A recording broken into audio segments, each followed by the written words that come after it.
Hello everyone, welcome to the Scumdog's Kennel. I'm your host, Chris Williams, and in today's Cryptid Corner mini-episode, today I have a couple of bizarre stories to tell you all about today, folks. Once again, we're going to the realm of the bizarre, so let's get into these articles about possible alien encounters, one about shimmering aliens, and the other about, once again, reptilians. Let's get into the first article, Red Light Shimmering Humanoids and a Blinding Beam Witnessed in Oroville, Washington. On the night of July 24th, 2016, two witnesses walked through Oroville, Washington, reported a sequence of events that shifted from uneasy to outright terrifying. What began as a strange red light over the Similkameen River turned to a night of unnatural darkness, unseen pursuers, shimmering humanoid forms, and a bright overhead beam that seemed to immobilize one of them. The account matters because it does not describe a single anomaly, but a layered, high-strangeness episode in which aerial phenomena, environmental changes, missing perception, and entity activity all appear to intersect.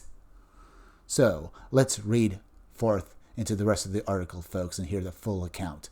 A woman later described a disturbing encounter that took place while she and her boyfriend were walking north on Juniper Street toward a friend's house in Oroville, Washington.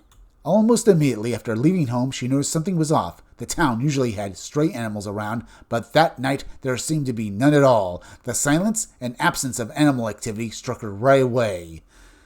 As they continued about a block down the road, she looked west across the Similkameen River toward the mountains and saw a small red light. At first, she assumed it was an airplane and pointed it out to her boyfriend, but as they watched, the light moved west toward them, then abruptly turned north and began tracking their route up Juniper Street. At that point, she became frightened and focused on getting to their friend's house as quickly as possible. Then something even stranger caught their attention. They noticed what appeared to be a rainbow ring completely surrounding the moon, but the moon itself appeared wrong. It looked far larger than it should have, roughly twice its expected size, and it was not positioned where it should have been in the sky. And that's the point when they realized it wasn't the moon, folks. At least that's what I'm assuming here, folks, because from the sounds of it, it sounds like they were looking at a round orb-shaped UFO, folks. Or it could have been a flying disc UFO flying straight up on its side, but I can't be for sure, but that's me just making a guess here. Let's read on. By the time they reached the high school at the end of Juniper Street and turned east, they saw that their friend's vehicle was not at his parents' house. Deciding not to remain in the darker area, they turned back and walked home along Ironwood Street, where there were more streetlights. As they moved south on Ironwood, the witness said the sky became increasingly unnatural. Every star seemed to blink blue and red, while black clouds rushed inwards from all directions above the valley. Yet despite the apparent movement overhead, there was no wind on the ground. Once they passed the elementary school, the clouds had closed in fully overhead. She described it as the darkest night she had ever seen. Then they heard footsteps. Not one person,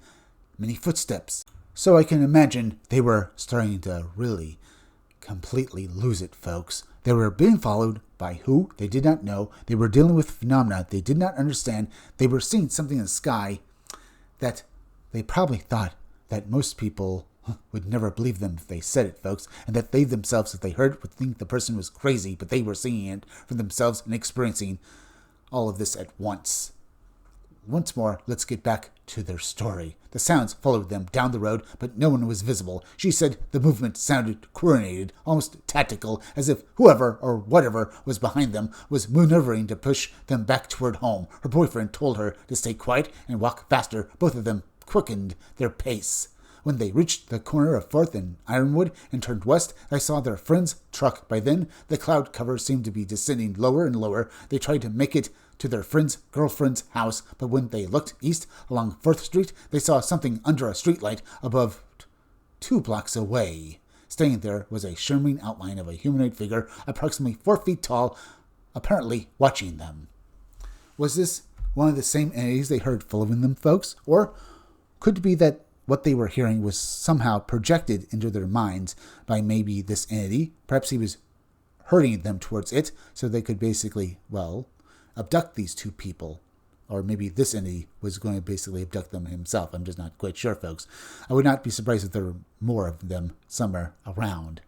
But as I said, folks, let's get back to the story and rehear the rest of it, Standing there was a shimmering outline of a humanoid figure approximately 4 feet tall, apparently watching them. Panicked, they ran to the house and pounded on the door, but no one answered. With nowhere else to go, they hid briefly outside the house, then made the decision to sprint home, which was less than a block away. They ran down 4th Street, turned onto Juniper, and headed for their yard. As they looked back down Juniper, the witness saw a second shimmering figure, this one about a block away. Both witnesses rushed into the yard. At that point, her boyfriend finally saw one of the shimmering beings for himself and stopped near the edge of the yard. The witness then noticed that the black clouds had dropped so low that the top of the spruce tree in the yard was engulfed. She ran to the covered porch, screaming for him to get inside. He finally turned and started across the yard toward her. Then, when he was only about 5 feet away, the clouds suddenly opened and a blinding beam of light dropped directly onto him. He looked upward and froze in place.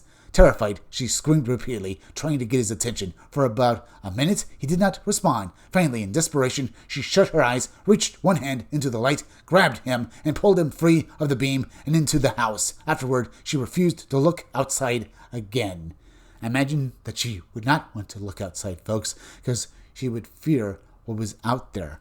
Maybe there would be more of these shimmering entities, or maybe this object in the sky would send out another beam, and this time would hit her.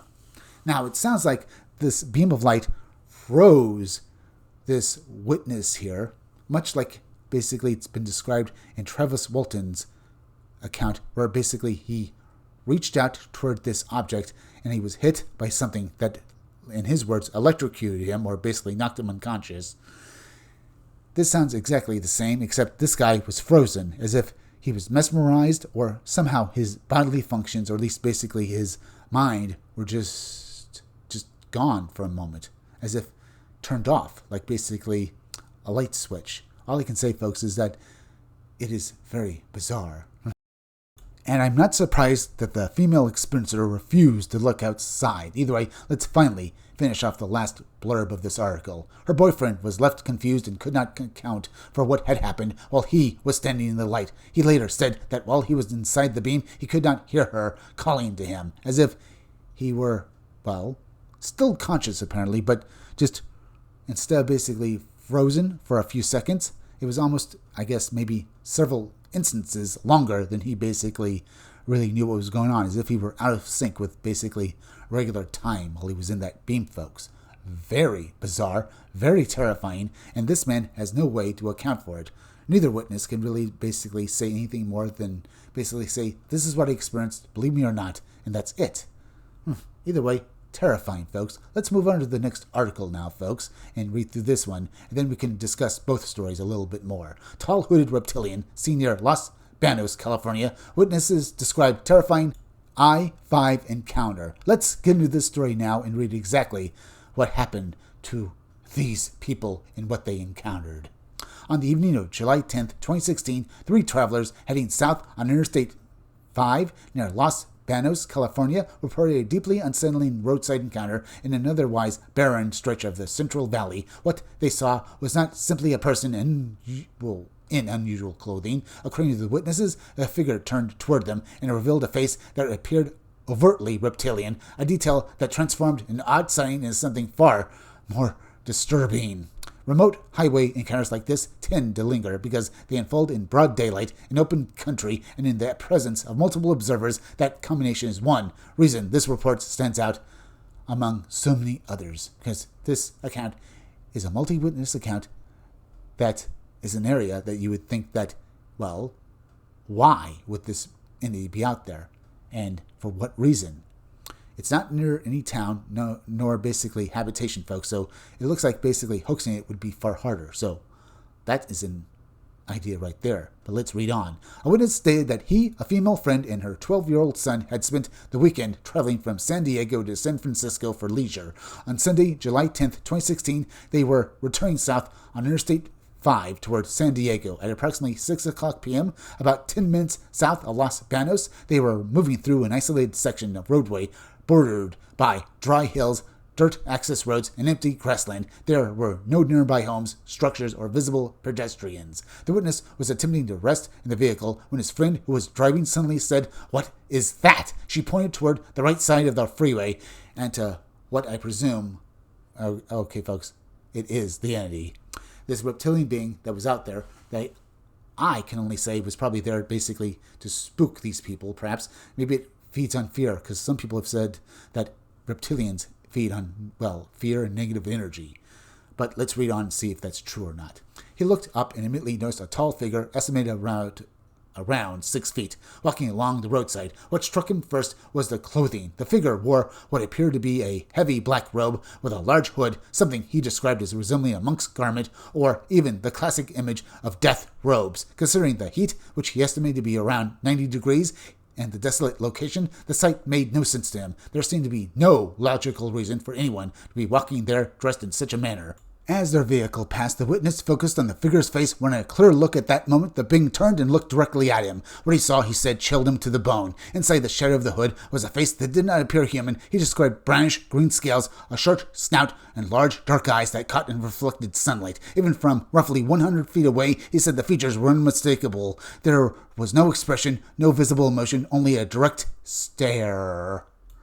The witness also noted that the figure carried nothing in its hands and had no pack, tools, or visible gear. It moved slowly and awkwardly, almost as if it were searching for something or orienting itself in unfamiliar terrain. He admitted that the encounter left him terrified. For a moment, he considered asking the driver to pull over so that they could go back and confront the figure, or at least gather some evidence, but the shock of the moment overtook him, and they continued driving. Afterward, he asked his friend and her son what they had seen. Both confirmed that they had also observed the strange hooded figure along the roadside. Looking back, the witness said he once regretted not stopping to photograph or document the being, but with time he came to believe that they made the right decision by leaving the area.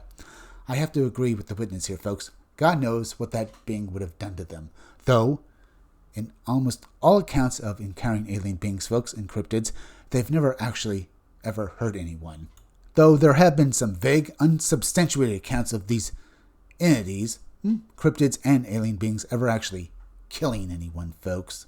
There have been stories of alien abductions, but no one's ever basically known how true those accounts actually are, or if the witnesses were either, well, mentally disabled, and I'm not saying that they are, folks, or maybe under some sort of delusion, or the possibility as well that, well, maybe they were made to believe something real, but really it didn't happen. Either way, folks, we don't know if this being that these witnesses encountered could have actually hurt anyone. All I can say is what they could have actually encountered was maybe an alien being that possibly feeds on negative energy, folks. Because it's been said, as I said earlier, that lizard men or reptilians can feed on negative energy and maybe fear, folks. And this is what exactly this being wanted. It wanted to feed on their fear, satiate some sort of hunger, almost like a vampire, folks, and then move on.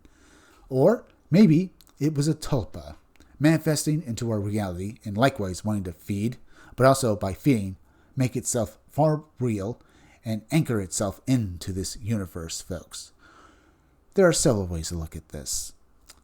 It could also be that maybe what they saw was a guy in a mask, but as I said, folks, there were no obvious buildings, no forests around, so if this was a hoax, unless he was very quick and there was some sort of car nearby, I don't see how this entity could have gotten away. I'm thinking this entity was a real supernatural being, folks, but for what reason it was there, I do not know. As I said, if there was a forest, then I would say there's a good possibility that this entity was a guy in a mask and he was just showing himself off, trying to basically, well, frighten people, and then it would have run into the woods. But if it was indeed the desert, or basically no obvious, well, houses, trees, or any terrain that could basically easily hide this being, that basically points to indeed that this might be a true account of something other than human. We don't know for sure what this being wanted. All I can say is that maybe it wanted fear. Now, with the first account, with basically those aliens, folks, now we could also say that maybe they could be tulpas, or maybe alien entities, perhaps looking to abduct someone.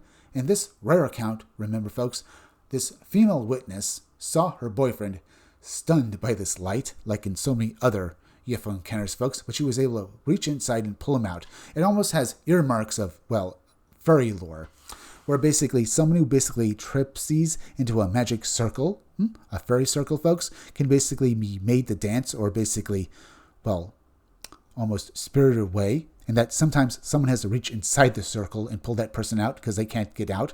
Here, you have this kind of earmark here as well, so that makes it strange. Either way, folks, we're at the end, so please go subscribe to my YouTube channel, Read Comics They're Bad For You. You can use the YouTube link down below in the descriptions of the chat to go subscribe to me.